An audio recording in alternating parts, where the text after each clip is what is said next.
आपण आलो आहोत दाडेगाव पाथर्डी गाव या परिसरात आलो आहे। तुम्ही माझ्या मागे जे बघू शकतात की या ठिकाणी गेल्या 2 दिवसापासून जो मुसळधार पाऊस पडत होता त्या पावसामुळे या ठिकाणी रस्ता जो आहे तो धसलेला आहे, अर्थात कोसळलेला आहे। त्यामुळे शेतकऱ्यांना या ठिकाणाहून ये जा करणे मुश्किल होत आहे। आपल्यासोबत काही शेतकरी आहेत, आपण त्यांच्याशी चर्चा करूया। काय सांगाल, कधी रस्ता धसला, नेमकं तुम्ही आता पर्याय मार्ग काय आहे तुमचा? पर्यायी मार्ग आम्हाला एकमेव रस्ता आहे हा, आणि शासनाने याची लवकरात लवकर दखल घ्यावी। कारण की हा रस्ता आमचा शेती आमचे व्यवसाय, दूध व्यवसाय वगैरे सगळं शेती व्यवसाय, आम्हाला रात्री बेरात्री यावं लागतं, घरी जावं लागतं, कामाला मुलं जाता इथून, सगळ्यांना येणं जाणं करावं लागतं। त्यामुळं आम्हाला हा पर्यायी एकच मार्ग आहे, आम्हाला दुसरा मार्ग नाही। त्यामुळे शासनाने याची लवकरात लवकर दखल घ्यावी। येत्या 3-4 दिवसापूर्वीचा पाऊस इतका भयंकर रात्रीचा झाला आणि अचानक तो रस्ता खचला गेला, तर त्यामुळं आता येण्या जाण्याचा मार्ग हा आमचा इतकाच आहे, आणि त्याचं बरंच क्रॅक झालेलं आहे। ते आता राहिलेला उर्वरित पण पडू शकतो कधी पण। त्यामुळं प्रशासनाने याची लवकरात लवकर दखल घ्यावी व आमच्या शेतकऱ्यांना एक योग्य मार्ग काढून द्यावा, किंवा याला एक भिंत बांधून द्यावी। काय सांगाल, तुमच्या या दाडेगाव परिसरात तुमचा जो रहदारीचा मार्ग आहे तो रस्ताच खचला आहे? हे बघा, जो पाऊस आपण अपेक्षित होता आपल्याला, तो पाऊस म्हणजे आम्ही जो आमदार मॅडमने रस्ता केला, हा रस्ता आम्ही सांगितलं होतं त्यांना काही जेवढं पाणी येतं इथं रिटर्निंग वॉल बांधायला लावली होती ते कॉन्ट्रॅक्टरला, त्यांनी रिटर्निंग वॉल नाही बांधली। तर याची लवकरात लवकर दखल घ्यावी। कारण आहे ना, आम्ही त्यांना सांगून पण एवढं पाणी येतं इथं, पूर्ण मधून पाणी जातं। हे सर्व रस्ता पहिल्याच वर्षाचा पाऊस आहे हा, आणि लगेच रस्ता खचलाय। याची लवकरात लवकर दखल घ्यावी। पहिल्याच वर्षाचा पावसात पूर आल्याने हा रस्ता खचला आहे।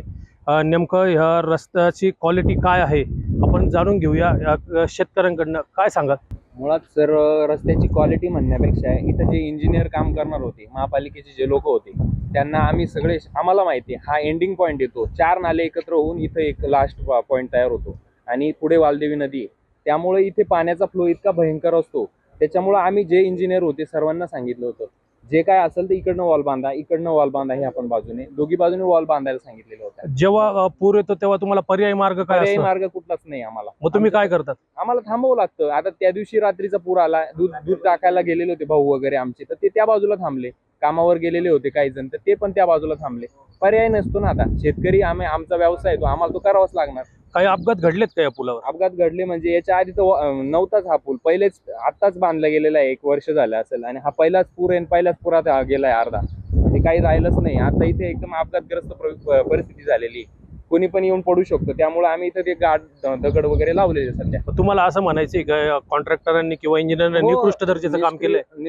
निकृष्ट दर्जाचं काम तर आहेच, पण याला प्रॉपर इंजिनियरचं प्रॉपर हे नाहीये ना, गाईडलाईन। आम्ही जे सांगितलेलं आम्हाला माहिती, वास्तुस्थिती जिथं जागेवर जे आहे ते बघून आम्ही सांगितलं होतं इथं पाण्याचा फ्लो जास्त असतो, इथं वॉल मोठी वॉल पाहिजे होती, आणि या पुलाची हाईट सुद्धा हे नव्हतं सांगितलेलं आम्ही पाईप, इथं तो ब्लॉकचा वॉल सांगितला होता आम्ही, हे जे ब्रिज बनवा हा ब्लॉकचा बनवा, कालून पाणी पास होईल। हे पाईप टाकलेले, या पाईपांना कचरा वगैरे येऊन अडकतो सर्व, आणि कचरा अडकल्यावर पाणी वरतून फ्लो होतो सगळा, आणि हे वरतून आल्यानंतर सगळं शेती खचून गेली, आमचं शेती वावर गेलं। आता इतकी नुकसान झालेली आमची, तर ती कोण भरून काढणार? प्रशासनाने या गोष्टीची दखल घ्यावी लवकर।